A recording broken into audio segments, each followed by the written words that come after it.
Hi everyone, welcome back to my channel. Today I'm excited to share an adorable mermaid dress that I stitched to my little 5-month-old.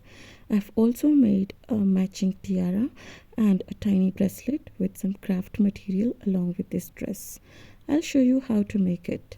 Here I am cutting the fabric to fit my 5-month-old. Remember, measurements can vary since babies grow differently. First I'm cutting the front top part, then top back, and finally the bottom part. For the top, front and the back, the inner fabric is taken in just one layer because they have different shapes. However, for the bottom part, the inner fabric is folded in two since the front and back are the same shape. These are the cut parts of the dress. We have mainly three parts: the bodice, the skirt, and the mermaid tail. Here I'm showing you the measurements of each of these parts for a 5-month-old baby. This white fabric at the tail and at the waist part is to add finches-like look to the dress. And finally I'm adding these dory ties so that dress can fit nicely on a baby.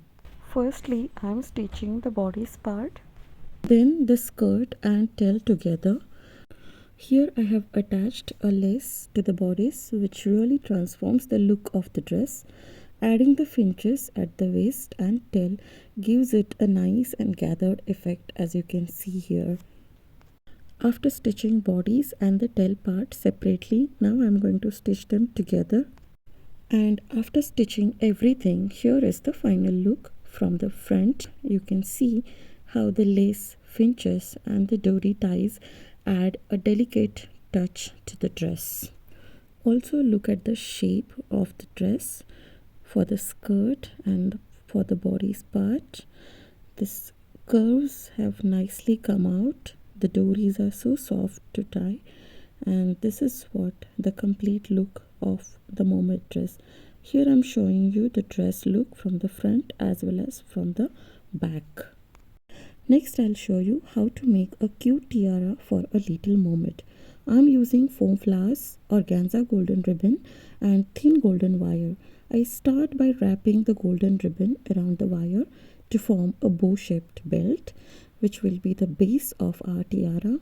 Next I'm weaving the foam flowers with the golden wire and securing them onto the belt.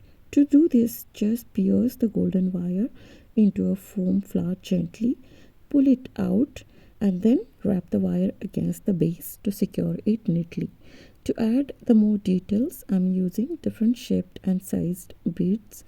I'm weaving them into the golden wire and then twisting the wire to secure them onto a tiara.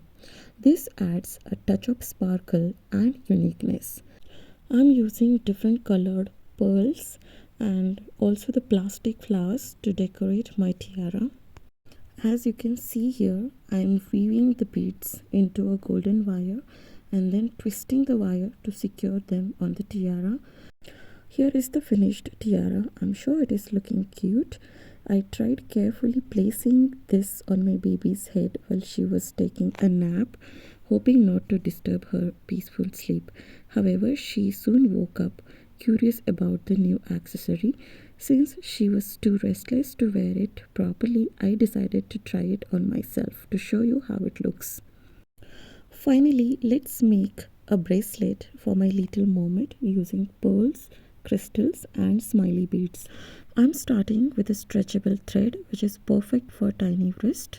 Then I'm weaving 3 pearl beads, then a smiley bead, then 3 more pearl beads, then blue colored heart shaped smiley bead, then 3 more pearls and again a smiley bead and 3 more pearls. That's it. Lastly, I am tying the 2 ends of these threads in this way and cutting off the extra part of the thread. Here is the finished look of bracelets. I have also made a matching necklace with the same beads. And finally, I am showing here how my cute little mermaid is looking with the mermaid dress on and the matching jewellery that Mama has made for her. Isn't she the cutest little mermaid? Thank you for watching. Don't forget to like, share and subscribe my channel. Thank you.